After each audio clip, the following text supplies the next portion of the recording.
Imagemo. Imagemo. Imagemo. Imagemo. Imagemo. Imagemo. Imagemo. Imagemo.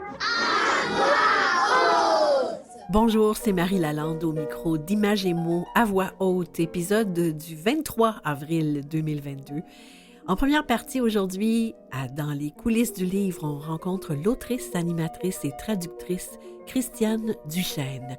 Ensuite, dans leur chronique littéraire Raconte-moi une histoire, Marie Barguirdian et Mathilde Routier nous font découvrir Nin Awas, Moi l'enfant, un splendide recueil de poésie de jeunes Inuits rassemblé par Joséphine Bacon et Laure Morali.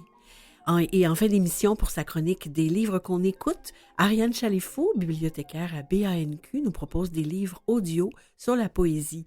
Encore aujourd'hui, il y a plein de livres à découvrir.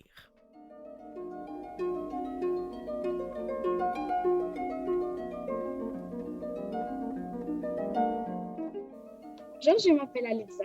Je vais parler de mon livre préféré. Ça s'appelle Déconcentré et l'auteur est Caroline Hérault. Elle a fait une collaboration avec son fils de 11 ans qui s'appelle Charles Olivier. J'aime ce livre parce que c'est intéressant et le garçon, il est presque comme moi. Merci de m'avoir écouté.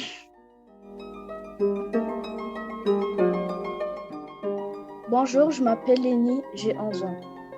Mon livre préféré est la série La famille de Museau, de François Gravel. Pourquoi j'aime ce livre? C'est car j'aime beaucoup le personnage principal qui est Museau et il est rigolo et il m'inspire pour d'autres histoires. Dans les coulisses du livre. Dans les coulisses du livre, c'est le moment privilégié de l'émission où on rencontre des gens qui font les livres jeunesse. Aujourd'hui, on rencontre Christiane Duchesne, autrice, traductrice et animatrice. Bonjour Christiane, bienvenue à Images et mots à voix haute. Bonjour Marie. Christiane, on va essayer de résumer un peu votre immense contribution au monde de la littérature jeunesse d'ici et d'ailleurs. Vous avez écrit plus d'une centaine d'ouvrages, des romans, des albums, principalement pour la jeunesse, traduit plus de 700 titres d'albums illustrés, écrit les paroles d'une centaine de chansons, de même que des scénarios pour la télé, la radio, le cinéma. Vos ouvrages ont été récompensés à 3 reprises du prix du gouverneur général, 3 fois du prix Christie, 3 fois encore du prix Alvin Bellil. Vous avez aussi reçu des prix en Belgique. Vous avez dirigé des collections dans plus d'une maison d'édition québécoise. Vous avez écrit des séries, notamment les Julia et les Jomuches. Vous êtes également l'autrice de la série Cyrus, l'encyclopédie jeunesse. Votre parcours est très impressionnant. Et l'écriture fait partie de votre vie depuis que vous êtes toute petite. Christiane, qu'est-ce qui vous guide dans vos choix d'écriture? Qu'est-ce qui vous inspire? Ce qui me guide, c'est difficile à dire parce que, disons, au départ, je ne sais jamais exactement à qui je destine le texte que je travaille. Mm-hmm. Ça se fait à mesure. À un moment donné, je peux me dire, bon, mais ça, c'est plus pour des enfants, je vais aller plus pour des enfants tout petits, mais le même sujet peut servir pour le même sujet peut être développé pour plein de groupes d'âge, finalement. Ouais. Disons que tout m'inspire, tout me guide, tout est prétexte à venir s'inscrire dans une trame qui est toujours à peu près floue. Puis c'est là que se fait un tissage aussi inconscient que conscient. Je vous dirais selon ce que j'observe, selon mes recherches, selon ce que je découvre à gauche et à droite. Disons que je me laisse souvent prendre par surprise, que j'ajuste l'écriture en conséquence. Et ce qui me guide vraiment, finalement, c'est le plaisir des mots. Oui. Leur résonance, le rythme, les mélodies que les mots entraînent avec eux. Ça se fait d'une étrange façon. Puis à ce sujet-là, Marie, je vous dirais un extrait d'un roman qui va paraître au mois de septembre. C'est Minnie, une petite fille de 9 ans qui écrit des histoires et qui explique à son professeur.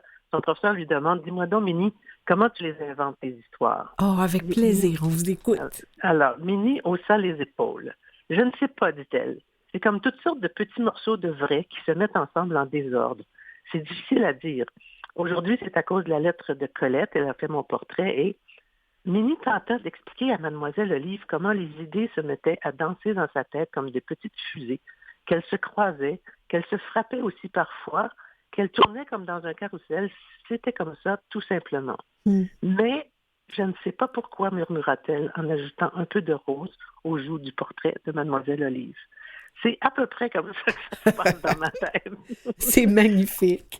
Il y a un petit garçon un jour dans une classe de 5e année qui me demandait justement comment ça fonctionnait dans ma tête. Puis j'avais dit, écoute, je sais pas du tout. Alors il me dit, est-ce que vous avez déjà pensé à aller voir un psychiatre?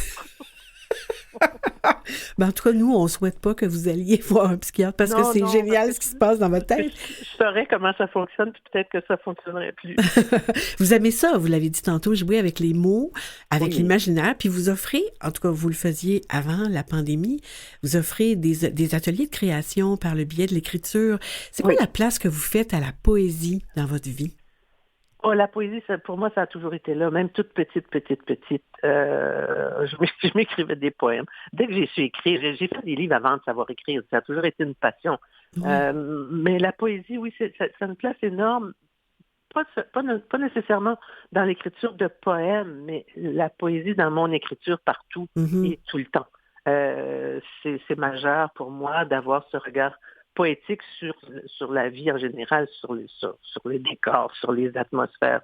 Mais j'ai écrit, pendant la pandémie, beaucoup de poèmes pour les petits. C'est un peu comme quand j'écris des chansons, mais là, c'était vraiment comment je vous dirais, ça a un lien avec la pandémie parce que j'ai l'impression d'écrire des poèmes pour rendre les enfants heureux, malgré la planète qui se déglingue, malgré le fait qu'ils vivent avec un virus dont on ne sait pas comment il va évoluer. Donc, il y a un de ces poèmes-là qui va être mis en album aux éditions 2 l'année prochaine. Il y a 4 séries de 12 petits poèmes. C'est une série qui s'appelle « Pour toi ». Alors, il y a pour toi l'océan, pour toi le ciel, pour toi la mer, pour toi la terre, blablabla.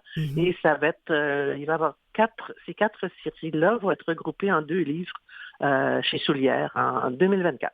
OK. Alors, donc, c'est poème. Donc, chez Soulière aussi. Oui. OK. On l'a mentionné un petit peu plus tôt aussi, vous avez traduit beaucoup d'albums illustrés. Oui. C'est un travail qui est très, très particulier. Comment vous faites pour respecter le style d'un auteur, pour saisir, transmettre de la bonne façon l'essentiel des mots de quelqu'un d'autre? C'est une question d'exigence par rapport à soi-même et par rapport au texte, je pense. C'est vraiment comme c'est l'image que je donne aux enfants quand je parle de traduction dans les petites classes. C'est vraiment comme enfiler les chaussures de quelqu'un et puis essayer de marcher de son même pas. C'est une belle image. Donc, c'est le genre d'image que j'utilise quand j'explique des choses aux petits pour que ça soit clair, qui comprennent souvent beaucoup mieux que les grandes personnes à qui j'explique la même chose. Mais c'est devenu une vraie passion. J'ai commencé il y a très précisément 43 ans. Chez Scholastic à traduire les premiers Clifford. J'ai traduit tous les Benjamin. Bon. Mais c'est devenu, au fil des années, c'est devenu vraiment mon second métier. Et avec les textes que m'offrent Comme des géants et Deux et Scholastic encore souvent, c'est un grand bonheur parce que c'est des textes extraordinaires qu'on m'offre à traduire. Et si on revient à vos publications à vous. Vous en avez parlé un petit peu tout à l'heure, des livres de poésie qui vont paraître chez Deux et chez Robert Soulière. Qu'est-ce que vous allez publier bientôt ou qu'est-ce qui va sortir bientôt? Qu'est-ce qu'on peut lire de Christiane Duchesne qui est récent? Je vous ai fait un petit bilan de l'année, si ça vous intéresse. D'accord. Il y a eu beaucoup de choses cette année. Il y a eu en mars dernier l'abécédaire Passoire, chez Québec Amérique, qui est un abécédaire assez rigolo, où la lettre dont on parle n'est pas dans le texte. C'est vraiment un livre drôle. En mai, il y a Une fête sous la lune, qui est un album disque à la Montagne secrète, qui est la suite de Pique-nique au soleil. Histoire et chansons que j'ai écrites et qui ont été mises en musique par Jérôme Minière avec des illustrations de Marianne Ferrer. C'est très, très beau. En septembre, il y a eu un petit roman pour les 9 ans et plus qui s'appelle Un crâne dans le petit bois, toujours chez Québec Amérique. Et le 1er mars, en librairie, paraît La forêt des possibles, qui est un ouvrage qu'on qualifie de documentaire, mais en fait, ce sont mes ateliers de création que je donnais à la Maison des écrivains, que j'ai adapté pour un public de 9 ans et plus. C'est un livre qui va, je pense, intéresser beaucoup les professeurs. C'est vraiment un atelier de création par l'écriture. Puis c'est très rigolo. C'est un faucon merlin qui est maître d'œuvre dans une forêt, qui est la forêt des possibles. Ah. Et puis, au mois de septembre prochain, le début de l'automne prochain, William et Minnie, c'est un roman qui s'appelle William et Minnie, chaque jour et pour toujours. C'est le roman dont je vous parlais tout à l'heure avec la petite Minnie qui écrit des histoires, là, dont je vous ai lu un extrait. Oui. Alors, tout ça, ça a été sur un an. C'est sur un an et demi, là, c'est ce qui a paru et qui paraîtra. Donc, la pandémie a été très fertile. Ben oui, c'est... Beaucoup. J'ai pris ça un peu comme quand je suis en résidence d'écriture à l'étranger. Oui, c'est ça. Chez moi.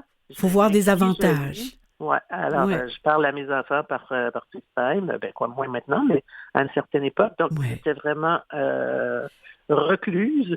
Et puis, j'ai beaucoup écrit. Ça a été vraiment 2 belles années d'écriture, malgré tout. Et nous, on va pouvoir profiter de tout ça. En terminant, Christiane, est-ce que vous pourriez partager avec nous un coup de cœur littéraire jeunesse? Est-ce que je peux en partager 2? Oh, bien sûr. C'est vraiment difficile de faire un choix. Il y a tellement de livres extraordinaires. On vous écoute. Mais il y a deux ouvrages que j'ai traduits que je trouve absolument fabuleux. Le premier s'appelle Maya et Mine de Caroline Maguerle. Oui, chez Deux. Chez Deux. Oui. Et Perdu dans la ville de Sidney Smith chez Comme des géants. Oui. 2 livres assez extraordinaires, mais j'en ai traduit des beaux, j'en ai traduit des grands, mais pas juste ceux que j'ai traduits. Il y a vraiment des merveilles dans la littérature québécoise. Je trouve qu'il y a une littérature jeunesse très forte. Vraiment impressionnante. À preuve, tous les éditeurs qu'on connaît qui ont gagné le prix Bock à Pologne. Oui, exactement. Il y a eu La Pastèque, il y a eu Comme des géants, il y a eu les 400 coups. On est très, très, très vigoureux en ce sens au Québec. Foisonnant. Et merci, Christiane, d'avoir pris ce temps-là avec nous. Merci, Christiane Duchesne. C'était un immense plaisir de vous connaître un peu mieux et on aura encore plus de plaisir à vous lire. Merci à vous, Marie. Merci, au plaisir. Au plaisir. Ça ne pourra pas toujours ne pas arriver. Nous entrerons là où nous sommes déjà. Ça ne pourra pas car il n'est pas question de laisser tomber notre espérance. Partir de rien parce qu'on n'est rien d'autre. Alors où est-ce qu'on va? Qu'est-ce qu'on fait? Errant ce peuple et dans sa langue errante, ce peuple qui n'en finit plus de ne pas naître. Ça ne pourra pas toujours ne pas arriver, nous entrerons là où nous sommes déjà. Ça ne pourra pas car il n'est pas question de laisser tomber notre espérance. C'est rien qu'un jour, un jour de plus ou un jour de moins dans notre vie. Où le vent est un vent qu'on ne démêle pas de l'âme, et sans lui le corps ne tient pas debout. Ça ne pourra pas toujours ne pas arriver, nous entrerons là où nous sommes déjà. Ça ne pourra pas car il n'est pas question de laisser tomber notre espérance. Ça ne pourra pas toujours ne pas arriver, nous entrerons là où nous sommes déjà. Ça ne pourra pas car il n'est pas question de laisser tomber notre espérance. Ça ne pourra pas toujours ne pas arriver, nous entrerons là où nous sommes déjà. Ça ne pourra pas car il n'est pas question de laisser tomber notre espérance.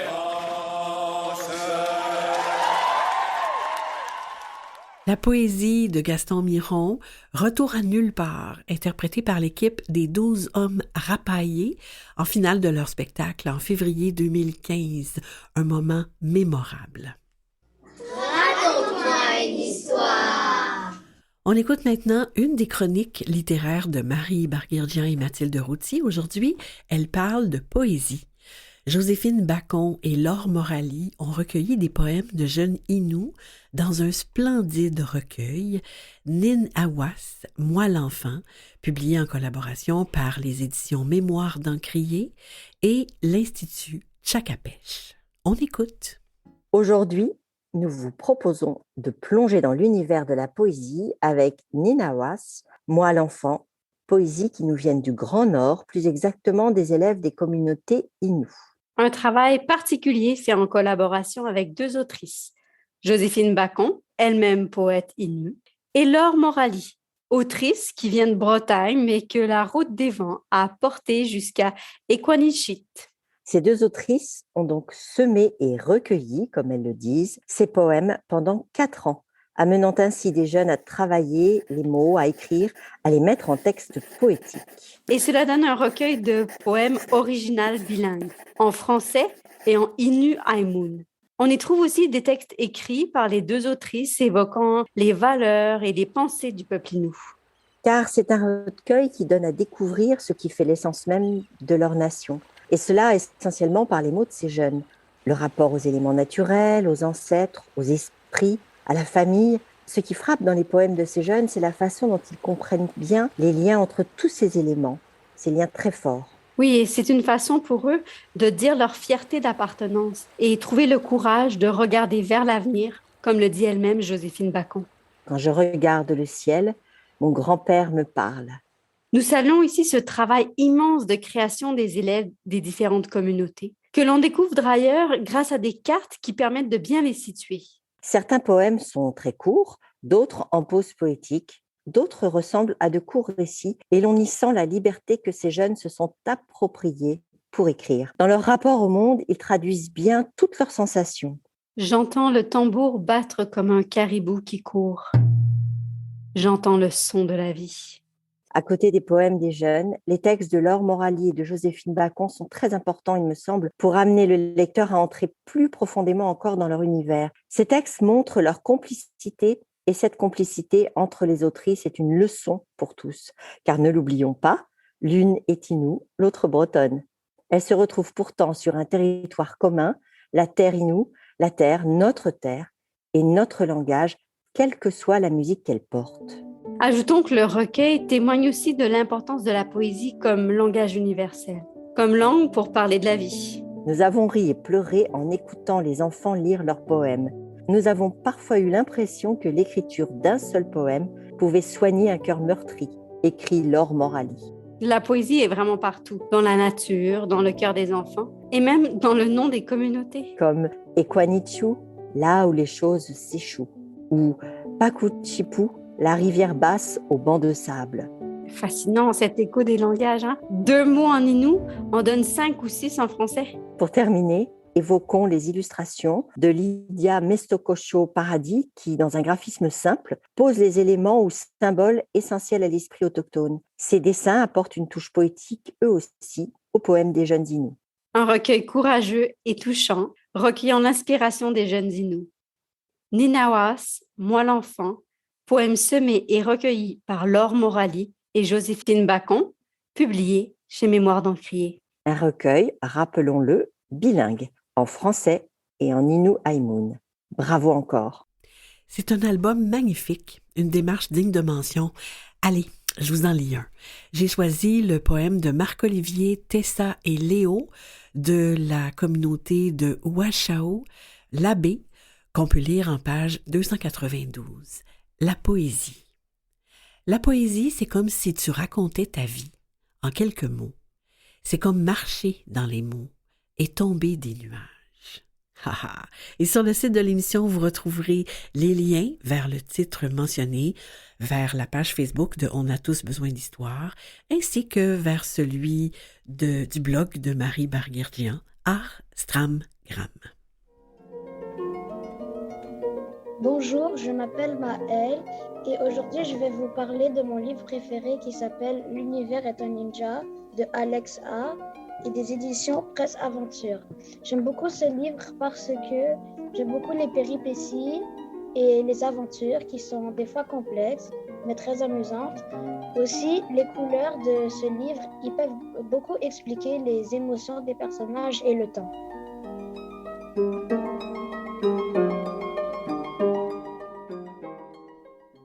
Des livres qu'on écoute. Dans la chronique des livres qu'on écoute, Ariane Chalifou, bibliothécaire coordonnatrice au service adapté à BANQ, nous fait découvrir aujourd'hui des livres en format audio pour la jeunesse sur la poésie. Bonjour Ariane. Bonjour Marie. Encore une fois, je suis vraiment très heureuse de pouvoir partager une sélection de livres audio pour cette chronique. Et nous donc? Ça fait plaisir. Encore une fois, comme tu viens de le dire, la chronique va permettre d'explorer la poésie avec plusieurs titres qui ont été judicieusement sélectionnés par l'équipe bibliothécaire de l'Espace Jeune qui est située à la Grande Bibliothèque. Notre première sélection est le titre « Quand je tousse, j'ai des poils qui poussent » par René Oui. C'est très drôle. Par René Robitaille, qui est disponible en livre CD sur la base de données prénumérique.ca. Puis, on a une application aussi qui s'appelle l'application Monkey, qui est disponible sur BNQ numérique. Monkey, GPL, M-U-N-K-I. D'accord. C'est ça. Quand je tousse, j'ai des poils qui poussent. C'est un titre qui s'adresse à un public dès l'âge de 3 ans. Mm-hmm. Il s'agit de courtes histoires qui rimées, remplies de fantaisie, de poésie, d'espièglerie, puis récitées par l'auteur et des voix d'enfants, qui nous fait découvrir la vie à la hauteur d'un enfant. La grande qualité des textes alliée à un environnement sonore et musical qui est signé par l'interprète Jérôme Mignard, font de cet album un vrai bijou pour les petits. Puis, on va écouter dès maintenant l'extrait de la piste 9 qui s'appelle « Les petits pois ». D'accord. Au repas, Lola joue avec ses pois. Elle construit des pyramides et des châteaux, des polides et des chameaux. Lui, c'est l'heure des dégâts. Lola écrase ses pois avec ses doigts et fait de la bouillie pour les chats. C'est pas malin de faire ça. Ouais, c'est très, très, très amusant. Alors, maintenant, vous nous proposez du François Gravel. Oui, le titre, c'est « Branchez-vous et autres poèmes biscornus ». L'auteur, il va jouer de façon amusante avec les sonorités, les contradictions et les drôleries de la langue française, et aussi parfois de la langue anglaise. Le rendu à l'oral accentue le côté drôle de ces poèmes qui sont faits pour être lus à voix haute. C'est un titre qui s'adresse à un public de 9 ans et plus, puis qui est toujours possible de l'emprunter en version audio sur prénumérique. Il existe aussi une version numérique imprimée dont on peut découvrir les belles illustrations de Laurent Pinabel. Et si vous avez aimé le titre « Branchez-vous », vous pouvez aussi plonger dans son autre titre, qui est « La langue au chat et autres poèmes pas bêtes » du même auteur, mais qui n'est pas disponible pour l'instant en version audio. Okay. Donc, on peut écouter dès maintenant un petit extrait de « Branchez-vous ». Si un de tes oncles est un thon et un autre un thon, et si le thon est coiffeur et thon l'autre tonton, tu peux dire que ton. Là, on joue avec les sonorités. Ça, c'est vraiment chouette aussi. Oui. Puis, encore un autre titre qu'on va présenter, c'est « Bleu, c'est vert » de Jennifer Quell, que j'espère bien prononcer le nom de famille. Le titre a été édité en 2009 chez la maison d'édition Planète Rebelle. Puis, ça nous permet de découvrir une poésie qui est entraînante au rythme de la musique et des mots enveloppés d'une riche ambiance sonore. C'est un délice pour les oreilles, une explosion de mots pour la langue. C'est une expérience poétique enlevante à offrir à tous les jeunes et moins jeunes. Puis, on pourrait écouter dès maintenant un extrait de La Géante. Allons-y. J'ai déjà trouvé une bille dans mon jardin. Elle a roulé dans ma main. Elle était verte et bleue et transparente. Elle était la terre. Et moi, une géante. Comme je ne savais plus qu'en faire, au pied d'un rosier, je l'ai plantée. Elle n'a jamais poussé. Mais quand je suis contrariée, je la déterre, la fais rouler et redevient géante. Ça, c'est un autre univers, complètement. Oui. Puis, avant de terminer, je vais présenter rapidement 3 titres sur la thématique encore de la poésie, parce que j'ai eu la chance de découvrir grâce au blog de Sophie Lee, une enseignante passionnée de la littérature. Le titre « Les poèmes ne me font pas peur » de Laurent Teillet. C'est un titre qui est pour le moment exclusivement disponible en version adaptée pour les services québécois du livre adapté. Puis c'est vraiment un titre qui permet d'apprivoiser la poésie puis qui aide à casser les idées rébarbatives que la poésie peut susciter chez certains. Puis aussi, je vais faire un petit peu de promotion pour une plateforme que BNQ met gratuitement à la disposition des abonnés. C'est un outil qui permet d'écouter plus de 300 courtes histoires pour enfants en ligne ou par téléphone, en français, mais aussi dans d'autres langues comme l'anglais, le créole et des langues autochtones. Et ça s'appelle? Raconte-moi. Oui. Qu'on peut trouver sur BNQ numérique. Puis je vais vous présenter 2 titres qu'on peut trouver sur Raconte-moi. Puis le premier, c'est « Un jour, je bercerai la terre » de Mireille Levert, qui est un magnifique hommage poétique à la planète et à toutes ses beautés. Les nuages, le ciel, les animaux, les arbres, le continent et les océans. L'autrice Mireille Levert embrasse tout de son regard émerveillé et aimant. C'est vraiment un texte qui donne envie d'aimer la terre et d'en prendre soin. Puis encore sur Raconte-moi. Oui, rapidement. Rapidement, puis pour terminer, on a Par une belle nuit d'hiver de Jean Pedilswell, qui est un parent qui murmure à son enfant endormi la beauté des nuits nordiques, puis qui lui offre par la même occasion une incursion silencieuse dans un paysage enneigé, peuplé de grands pins, de cerfs, de chouettes. Puis c'est un livre en version imprimée qui a été illustré par Isabelle Arsenault, puis qu'on peut écouter une version audio sur la plateforme Raconte-moi. Donc, c'est ce qui met fin à la chronique aujourd'hui, en espérant que tout vous inspire. Oh, on vous remercie beaucoup, beaucoup, Ariane. Merci beaucoup. On vous retrouve dans quelques semaines. Au plaisir. Merci. Bonne journée. Bonne journée.